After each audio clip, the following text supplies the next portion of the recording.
जय भारत, जय हिंद, जय सदाराम बापा, सतनाम साहिब बंदगी।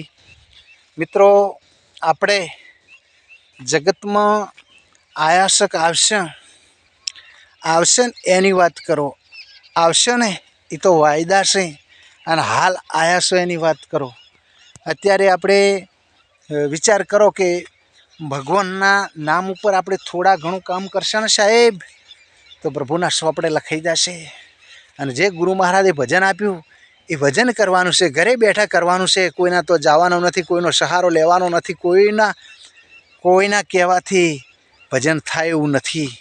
ગુરુ તો ખાલી સીડી બતાવે, એ સીડીએ આપણે જવાનું છે, અને એ ગુરુ મહારાજના ચરણોમાં જવાનું છે, અને એ જ આપણે કરવાનું છે સાહેબ. કોક કે અને આપણે કરીએ એ ભક્તિ ન કહેવાય. એ મનની ભક્તિ કરવાની છે. ગુરુ મહારાજે જે વચન આપ્યો છે એ વચનનું પાલન કરવાનું છે. કોઈના તો જઈને બેસી રહેવાનું નથી, કોઈના દાબમાં નથી રહેવાનું. ખુલ્લે એમ ગુરુ મહારાજના દયાથી અને ગુરુ મહારાજના દાબમાં રહેવાય. બાકી બીજા મા બાપના દાબમાં રહેવાય, કોઈના દાબમાં ન રહેવાય. ખોટું કરવું નથી. માલિકને અરજી કરીએ, હે ગુરુ મહારાજ મને ખોટું ના કરાવતો, આ હાથે સારું કરાવજે. જિંદગીમાં મારા બાપે ખરાબ નહીં કર્યું, હું પણ નહીં કરું.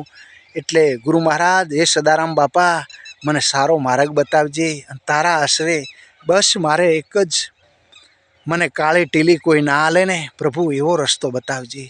જય સદારામ બાપા, જય ભોળાનાથ, જય સતનામ સાહેબ બંદગી.